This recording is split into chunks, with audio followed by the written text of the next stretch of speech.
Hello, welcome to BiggerPockets. This is Lisa Phillips, and today's episode is appreciation and what needs to be said about it.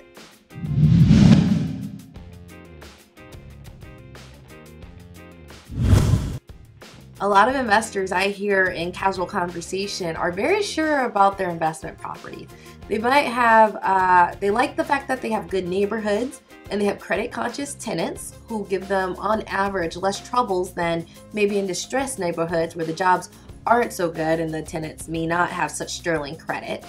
And they're very happy with that, and they're holding out on 20 to 30 years even though they have very little cash flow. It'll probably appreciate really well in that time by the time you pay it off, and you get the appreciation for retirement. And then at that point you have a great property in a good neighborhood that you can rely on.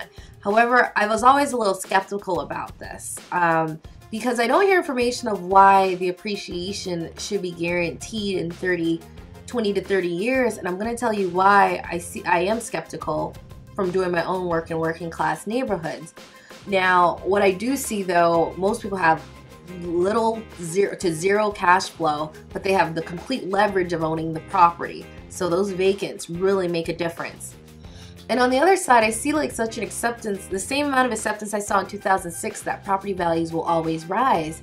And so when I look at the neighborhoods that I'm in, the thing that I've noticed being on the ground and being in all these 3 different states and looking at all these different neighborhoods and submitting bids on all these sub 30K properties and working class neighborhoods is that the one thing that determines if your house will appreciate really for the most part seems to be jobs.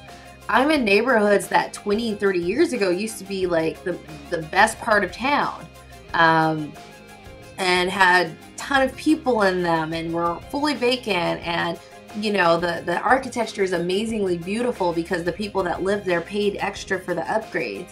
And when I look at all the properties that I tend to buy in now, so they used to be really good in their heydays, and this can span 20, 30, or 40 years, but the main component is that jobs went away. The most obvious one is manufacturing jobs in a lot of different cities and states. That was the main bulk of all the economic activity. Those went away. But something a little bit more subtle that maybe needs to look at. What if like in Baltimore, they have all these different people working for the city utilities, but now they're slowly getting electric meters, so we don't need a meter man to go around and check everything. That they think has a projection of 25% job losses. We already know that administrative assistants, those jobs are going away because they've outsourced it on the internet to various places like Odesk or Elance.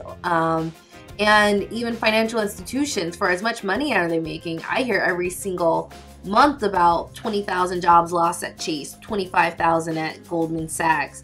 And it just goes to show that for those local areas, those are jobs that kept the economy going, that kept the pricing up, that are slowly going away. And so I say, so what about 30 years? Is your property in a place where the jobs all come from one institution? Then I would really say look very closely at that institution. And it's very obvious. There's some towns where the college is the complete source of funding. Outside of that, it'd be very small mom and pop shops, but not a lot of large employment opportunities. So are you in one of these colleges that they're looking at that they think about 1/3 of private colleges in the next 20 years won't be here?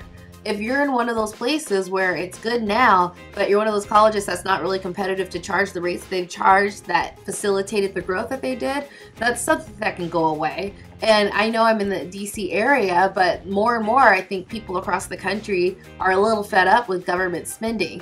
And so now you have, debates all the time about cutting funding, and you don't know how that's going to go. You can think that this party we've had is going to keep going with the Fed doing $85 billion to their buddies at the banks, and we're arguing over the debt ceiling increase or not, but I think a certain recognition has to come that the party might be coming to an end in the next 20 years. And so what I'm trying to say is this is just not to scare you so much as I've always been skeptical, because when I'm on the ground I see how if your full economy is based off one big industry, I see how vulnerable it is because I'm buying them up at record prices 20, 30 years later. And this doesn't need to scare you. What I would do if you're in this boat and you realize that economically this might be a place that you know, if this goes away, there's nothing else, you know, there's strategies you can take. What you can do, I think the first big one is, instead of paying it off in 30 years, you pay it off in 15. And that way, you know, you're there a little quicker before we get to the full ramifications of if the school, the university, or that government institution or entity that anchored the town goes away. So instead of waiting 30 years, you just up your amortization and go ahead and pay extra to pay it off in 15. That's one way to circumvent this decline that may come, depending on the place, and an appreciation of the property that you sold.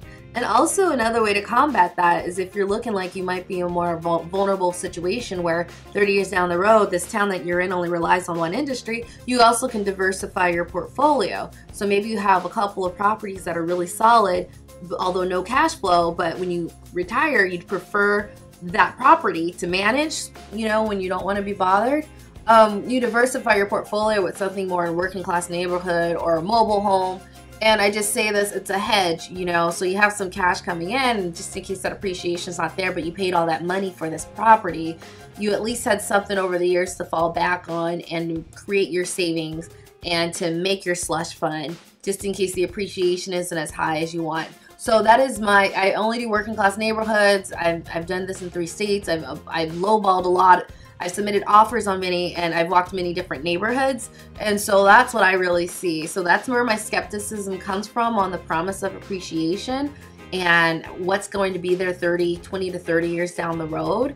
And if you have any thoughts, please let me know. I'm not attacking it so much as wanting to share what I see about distressed properties and how they got there, and how I see it could happen to other places depending on what area they're in.